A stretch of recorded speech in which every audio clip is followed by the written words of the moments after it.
Okay, call this a special meeting of the Board of Education to order. Treasurer, please call the roll. Ms. Ansell? Here. Mr. Gibson? Here.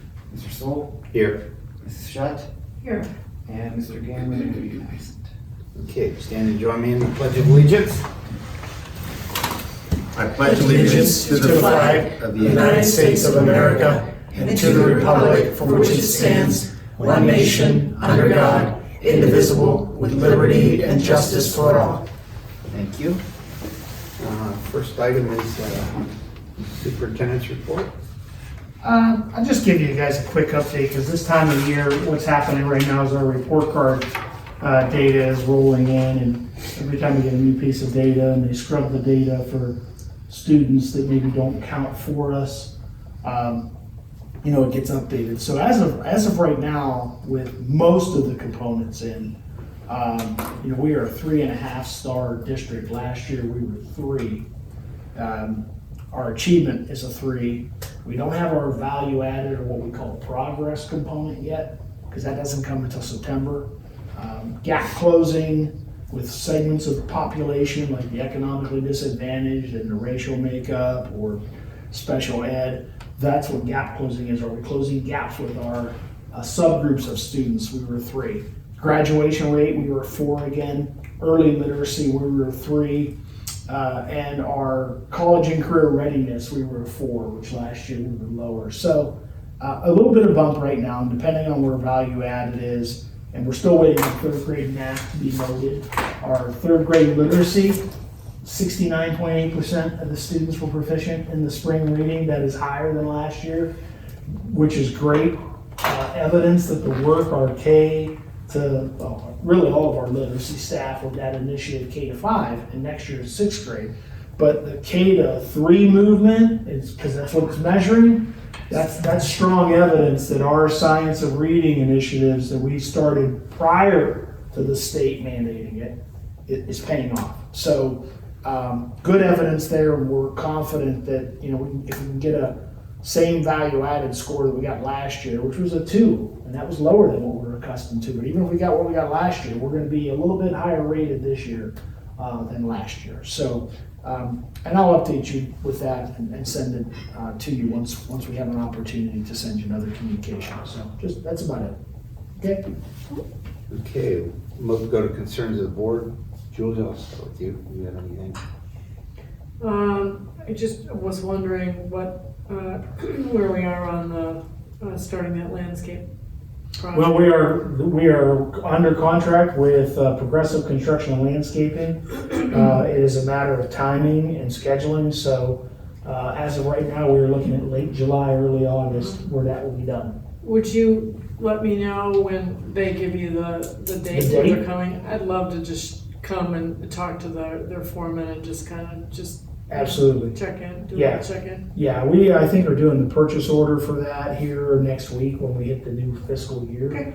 But I think are doing it in the next fiscal year. But we're in communication with him to try to pin down a date. But you know how that too works. soon. We just Yeah. don't have it yet.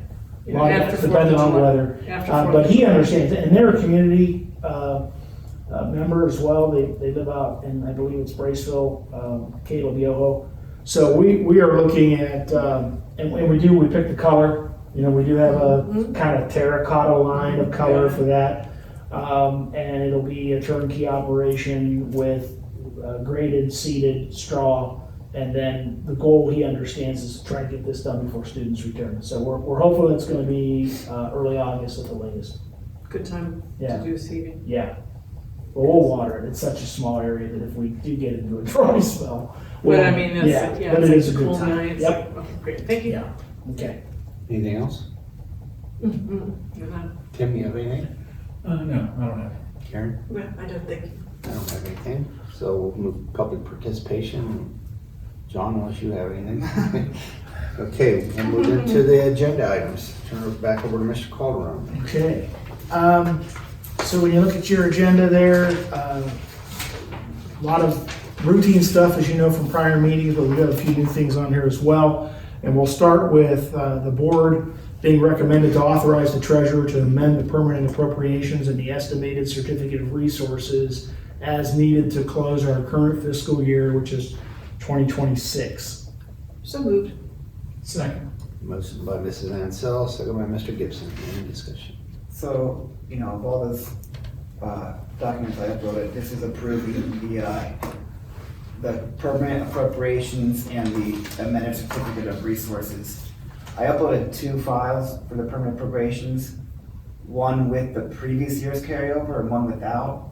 So really you're using just the total appropriations without the carryover, because the previous year carryover is deducted from the beginning balance of the revenues, of the beginning balance of the revenues. So if you were using the prior year carryover, you kind of be doing that twice. So I know this sheet was really small, but this is showing that all of our funds, we have more revenues and appropriations for this year. And I shouldn't have to be changing anything because all of our federal grants, we requested enough money where we don't need to advance anything, and our lunchroom fund is healthy enough, obviously, not to advance anything, so. Yeah, depending on, with regards to this current fiscal year, and the financial report will come out in July, but, it's been a good fiscal year for us. We're in the black, Yeah, and we'll probably easily clear $100,000 surplus for this year for the general fund. for the general fund. And naturally, a lot of the last minute bill paying for the fiscal year will determine where that figure lands. But do know that we have at a minimum a 6-figure $100,000 surplus for this fiscal year, which is down compared to last year, but we knew that because it's the second year of the budget, or the first year of the new budget, and next year will be a budget year, so. But more than expected than you saw in the forecast in February. Yep. Good. All right, Treasurer, please call the roll. Mrs. Ansell, Yes. Mr. Gibson, Yes. Mrs. Shutt, Yes. Mr. Soul. Yes, motion carries 4-0. Next item is a recommendation that the board approve the temporary appropriations for fiscal year 2027 as presented by the treasurer. So moved. Second. Motion by Mrs. Ansell, second by Mrs. Shutt. Any discussion? Just putting on these, this includes some funds that are now mandated by ODE and the state auditor under the general fund. We have restricted grants and aid that are our disadvantage, our career tech, our gifted, our English language learner, and our student success and wellness. So there's 5 sub-funds under the general fund that have appropriated approximately our what we received last year, and now we have to spend those monies out of those sub-funds. Other than that, all is pretty much just similar, and what did we lose about at least $20,000 in federal grants too, right? Yes. Yeah. Now, is there any projections or anything the state's asking because of all the discussion about the property tax thing? There's nothing in there right now because we don't have anything concrete, is that right? I mean, Well, these are appropriations. And Yeah. Can you explain the concept of why they're called temporary appropriations for the board? Well, they're temporary because, I did about 100% of the current, but they're temporary because the permanent ones are due in September. Aligned to the forecast. Yeah, the forecast, and that's about when you get your funding updates and stuff like that too. But But I think to answer your question, so we're not really looking at the revenue side here. yeah, right. okay. But These are I just, will say that if House Bill 479, since we're on that topic, and I know it's a little off the resolution topic, but House Bill 479 was passed on June 15th by the legislature. Now, a couple big things out of this. One, over 18 months ago, some of our local leaders in the legislature had said, Columbus is saying, leadership, no new state money for property tax reform. Okay. Now they're backtracking on that because I think they're understanding that we have to do something to keep the abolishment of property taxes off the ballot. So in the state budget correction bill, the state found out that expenditures were so far low and revenues were a little bit higher than they anticipated that the state had $1.6 billion left over. So $350 million of that dollars is going to senior citizens, veterans, disabled veterans, widows of veterans, that if you're currently getting the homestead property credit, they are going to award those people an additional credit. Now, they're reporting in the news media outlets that could be easily $400 for many homeowners. 710,000 homeowners in the state of Ohio would qualify for this expansion of the homestead credit. The state's gonna pay for it. How they're gonna pay for it is they're gonna reimburse all the local entities who are gonna lose that revenue. So schools, townships, parks, libraries will lose that money. And this is the key, it's a 1-year credit. After 2027, comes back in, unless the legislature does something. So I think it's a political expediency that's gonna help property tax owners, but everybody needs to understand it's 1 year. And the local government entities are gonna be held harmless because the state in the law is gonna reimburse them. Other parts of that law included, for example, Supreme Court made a decision on nursing homes, something that came before them, and the state has to distribute like $800 million in nursing home payments. So a lot in that bill, but it was called the Budget Correction Bill, $1.6 billion. Property tax relief is on the way, but it's only a 1-year credit. So Well, that's why I was thinking, as far as appropriations go, that could affect our appropriations going forward because we might not have that money available. So Yeah. until that becomes concrete, though, he can't really put it in until we know. what it correct. is. That's why they're We just modest. have to plan for And it. there's so many moving parts right now because what we don't know is what we went to the commissioners again last week and really encouraged them to say, look, we're asking respectfully if you would pause the decision until next year to let's see how the property reform that's currently in law from December takes effect. Then we reiterated that when we learned of this big credit coming forward. But I know that's probably, they understand that, but they feel like they needed to at least extend the 2.5% owner occupied credit to homeowners. So I don't think they're going to fail to act on that. Is that today? And that's today. Sorry, no. And probably at like 10 o'clock. So what we're looking at is you got those impacts. You also have a reevaluation year this year. 3 years later, now it's 2026.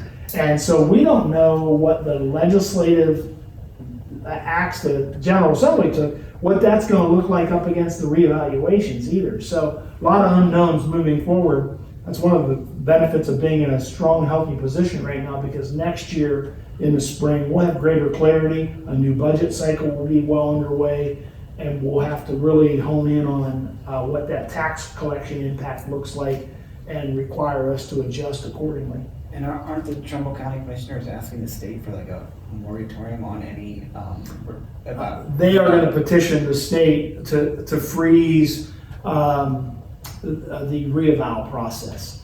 That would be something that we would not support. No, because that would, Yeah. that would affect us quite a bit for us being on the 20 mil floor. And my comments to the commissioners at the meeting were, we already have legislation that caps that rate of growth at the rate of inflation. Yeah. And previously I had told legislators when they were looking at all this legislation individually saying, look, we have an opportunity to reform. Let's do it with a scalpel and not a hatchet, because this is an anomaly. The one time in 50 years since the 1970s, we had hyperinflation among property values. We can fix that, but let's not throw the baby out with the bathwater, so to speak. We've got to do targeted, sensible reform. And we don't know what those reforms will look like until they actually take effect. And we're going to learn that in 2026 and 2027. Thank you.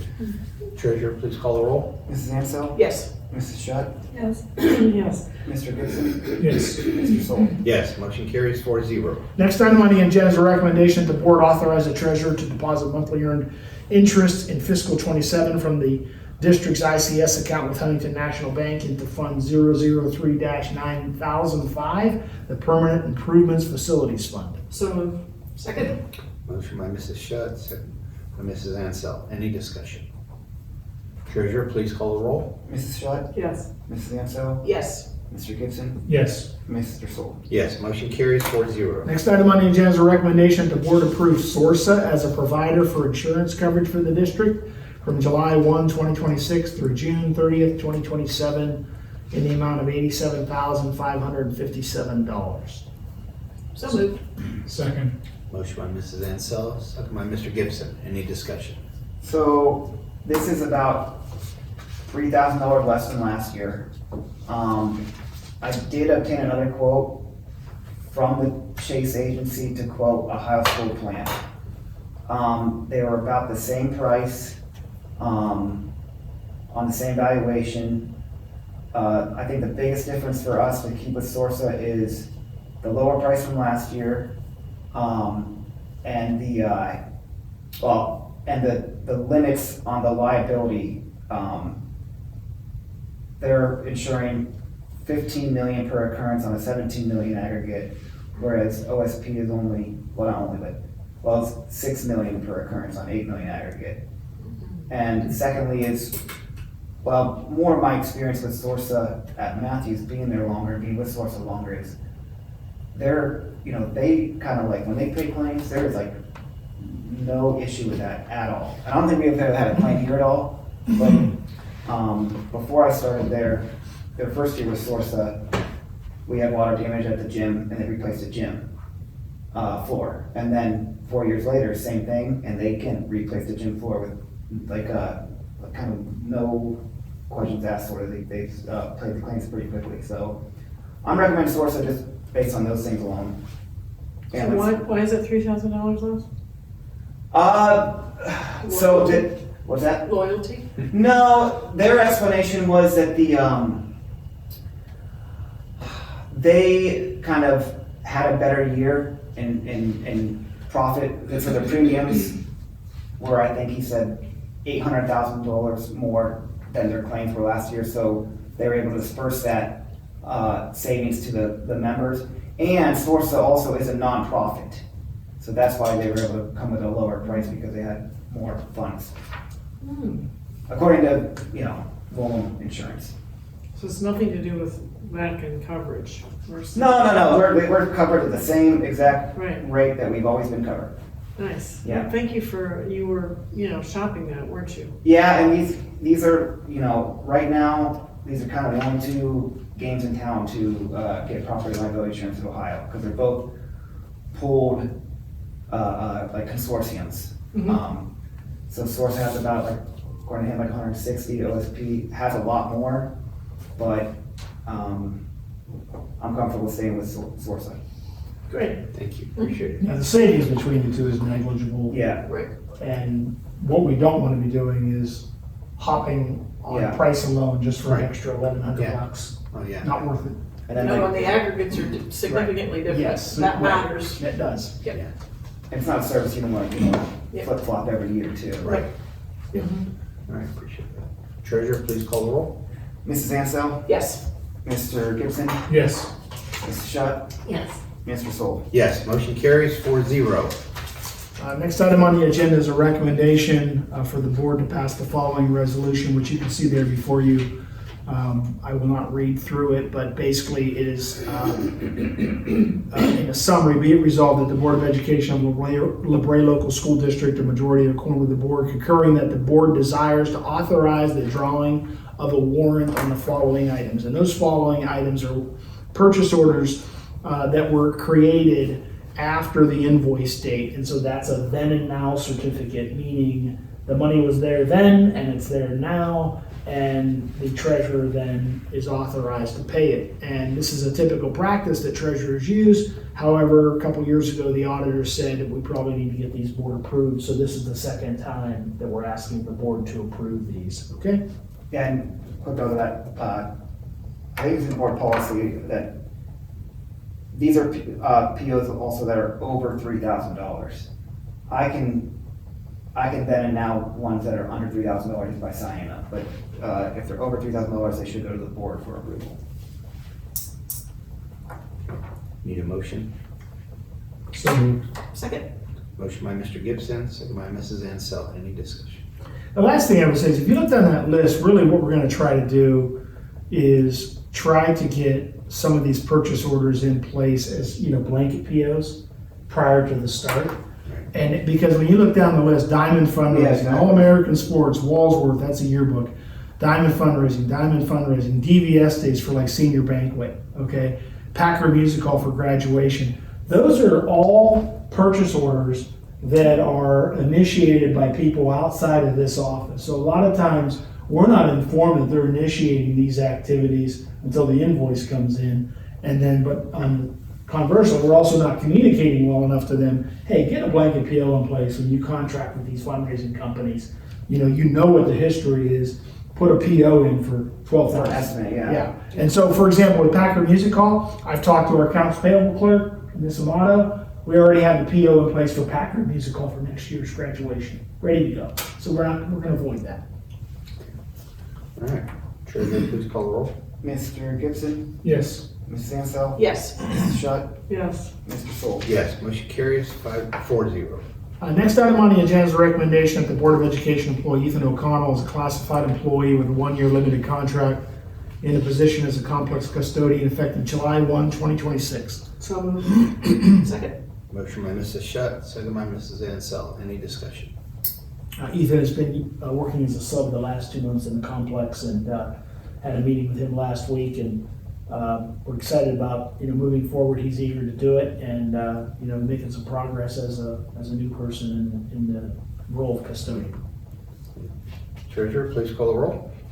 Mrs. Shutt, Yes. Mrs. Ansell, Yes. Mr. Gibson, Yes. Mr. Soul. Yes, motion carries 4-0. Next item on the agenda is a recommendation that the board employ the following head coach for the 26-27 school year, asking you to approve for cross-country head coach Grace Barnhart. So moved. Second. Motion by Mrs. Ansell, second by Mrs. Shutt. Any discussion? Treasurer, please call the roll. Mrs. Ansell, Yes. Mrs. Shutt, Yes. Mr. Gibson, Yes. Mr. Soul. Yes, motion carries 4-0. Next item on the agenda is a recommendation that the board approve up to 5 extended days of service for Kelly Huscroft, effective June 2nd through August 7th of 2026, to be scheduled at the discretion of the superintendent and to be compensated at her fiscal 27 administrative per diem rate. So moved. Second. Motion by Mrs. Ansell, second by Mrs. Shutt. Any discussion? Yeah, this is something we've typically done when we hire people that have no administrative experience. We want to give them some transition time to get settled, to get caught up to speed, to do some learning. And so I think we did this for Mr. Starkey, we did it are doing it now for Mrs. Huscroft, but we did not do it, for example, with Mr. Rowe, who was an assistant principal for 10 years, and we also didn't do it for Mrs. Kowach when we hired her because she had previous administrative experience. So, and that'll be something she'll submit a time sheet for payment to the treasurer's office. Treasurer, please call the roll. Mrs. Ansell, Yes. Mrs. Shutt, Yes. Mr. Gibson, Yes. Mr. Soul. Yes, motion carries 4-0. Next item on the agenda is a recommendation the board approve the application of all of the negotiated provisions and remunerations of the negotiated agreement with the LTA effective fiscal 27 through fiscal 29 to the following positions. These are administrative positions: the building principals, the director of pupil services, our treasurer's salary schedule, the athletic director schedule, as well as the assistant athletic director schedule. So moved. Second. Motion by Mrs. Ansell, second by Mr. Gibson. Any discussion? In essence, we are extending those negotiated provisions to those positions and applicable salary schedules based on the teacher negotiations.